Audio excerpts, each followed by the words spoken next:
Hey, and welcome to Board with Life News for June 8th. Today I'm going to talk about an update to King of Tokyo, an expansion for Time Stories, Ghostbusters Protect the Barrier, Dungeons & Dragons news, as well as the Kickstarter for Trick of the Rails. Let's get to it.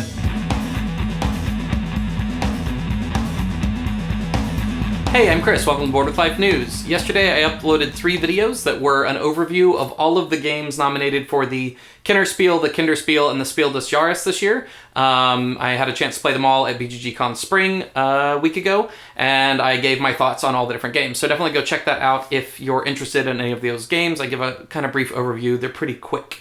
I'm going to be at Origins this coming weekend. Next weekend, not this coming one. With that, there will not be Board with Life news next week because I'll be at Origins. If you are at Origins, please find me. I look like this, and I plan to continue looking like this for the near future. So come up to me, say hi. I love to meet people. There's also screenings that we are in because the Origins Film Festival is starting this year.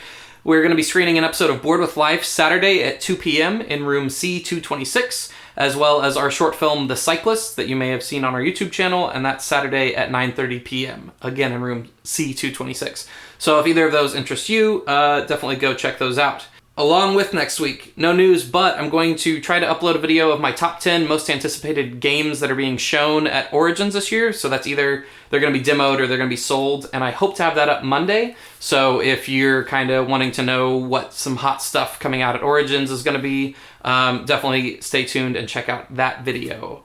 Good stuff. All right, board game news. We got word that there'll be an updated version of King of Tokyo. This is going to have all new artwork, like across the board. Everything is going to be new artwork. Apparently, one of the big reasons is it's to accommodate a digital version that they are theoretically making. I don't know why you need new artwork for that, but they're doing that. The Kraken and the Cyber Bunny are not going to be in this version. Instead, they're going to be replaced by the Space Penguin and Cyber Kitty. So if you are like me and always play a Cyber Bunny, you're out of luck. It's not going to be in the game anymore. Target is also going to get an exclusive baby Gigasaur, so this is kind of showing how much the hobby is sort of growing and how Target obviously is a very important part of that with their hobby game selection. So I'm sure some people will be mad that it's not like a game store exclusive and it's not a Target exclusive, but that's what it is. They're also going to have updated card backs, so if you want to use any of your old expansions or things like that, you're going to need to sleeve your cards because the backs of the cards will obviously be different. So that's also kind of frustrating, but I don't know. I mean, the game's super successful. It sold like 750,000 copies, not million copies, 1,000 copies. So this is what happens when games get super successful. They do things to make more money. We got word that there'll be a 5th scenario for Time Stories coming out. It's going to be called Expedition Endurance. This is set during World War I, and it's about an expedition to Antarctica. There's no more word on what it's about. It's going to be designed by Croc. He's a French game designer that's primarily designed role-playing games, so that's kind of interesting how that Time Stories is a kind of narrative role-playing-y style game, so that's cool to see bridging that gap. I mean, he's designed some board games, but he's primarily known for RPGs. Ghostbusters Protect the Barrier is going to be coming out. This is a retheme of Geister Schatzenschuhmeister, which won the Kinderspiel 2 years ago. They're also going to be releasing that as Ghost Fighting Treasure Hunters, so that game is getting sort of 2 adaptations. One is going to be a licensed Ghostbuster game, the other is just going to be a straight port over translation. Translation's the word, not port over. In the Ghostbusters Protect the Barrier version, there's going to be 4 ways to play. There's going to be Basic Battle with Rowan, Advanced Adventure, and Advanced Adventure with Rowan. Apparently Rowan is a special ghost figure that can't be killed. So if you're into Ghostbusters and don't want the other Ghostbusters games that have just been produced, or if you've got kids to play with, this is obviously a really good choice for that because it won the Kinderspiel, so it's got to be good, right? We got a bunch of Dungeons & Dragons news over the past couple weeks. There's word that the next adventure is going to be called Storm King's Thunder. It's going to be for adventurers level 1 through 11-ish, and it's going to see you battling giants with rune magic, so I'm pretty excited about this just because giants are cool and everybody has to band together to fight them. All in on that. That's going to be coming out in September. We also got news that Volo's Guide to Monsters is going to be coming out in November. This is sort of attached to that a little bit. It's going to include dozens of new monsters for Dungeon Masters, including new race options, including goblins, orcs, and firebolgs. So that's pretty exciting. I am been very happy with 5th edition so far. I'm very happy for there to be more of it. We also got word that WizKids has a new Dungeons & Dragons board game coming out in conjunction with all of this giant stuff. It's going to be called Assault of the Giants. It sees you taking on roles of giants trying to rule over giant kind. It's going to include 14 miniatures that are like 5 inches each, so really big miniatures. And it's going to have a price point of $99, and it's going to be coming out in spring 2017. So this sounds like maybe they're trying to get in a little bit more on the kind of Cool Mini or Not, or any of the like really big, huge miniature games that have been coming out. So excited to see what that holds. The Kickstarter for this week is for Trick of the Rails. This is by Hisashi Hayashi. He's the designer of Trains as well as Sail to India, a game that I'm a big fan of that more people should play. He's one of the most popular Japanese designers over here.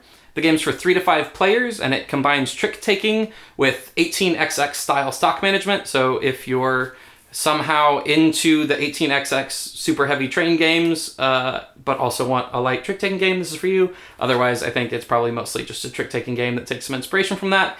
But it is $13 right now on Kickstarter, so if that interests you, go back it. That's the news for this week. Thanks so much for tuning in. Make sure you subscribe to this channel. Make sure you go follow me on Twitter and Instagram. I'm at Chris Bryan Games. As I said earlier, go watch my Spiel des Jahres videos that I just released, and stay tuned for my top 10 games to see at Origins video. So, this week's question comes from Sean Geldart via YouTube, and they ask, and I'm going to paraphrase, basically, is our board games becoming more of a collector hobby than a player hobby? And what do I think about owning a lot of games that don't get played very much versus owning a few games that get played a whole lot? I certainly think you should play a bunch of games, and I'm not super interested in owning for owning's sake, even though I mainly stick to kind of designers with that, like Stefan Feld and Uwe Rosenberg. I own most of their games, even though I don't necessarily love all of their games, and that's kind of my collector thing. I try to stick mostly to owning games that I play a lot. I'm actually going to be culling my collection and getting rid of like 50 games that I don't play that much. Me personally, I keep more games than I necessarily play a lot, because when it comes to designing games, oftentimes I want to like open up games and look at their mechanics, so I keep some games for that reason. I definitely think that there's a cult of the new going on with board games where people want the newest, hottest thing. I think there are things like the 10 by 10 challenge, where you try to play 10 games 10 times in a year, that kind of is counteracting that, and I think that's really cool. When I first heavily got into board games, I would buy a ton of games, and that was mainly because I was the person that bought the games in my groups, so if I wanted to play a game at all, I needed to buy it. And since getting more into board games, now I'm a member of a lot of different board game groups, and I regular a community, the Dallas Games Marathon, which has its own library.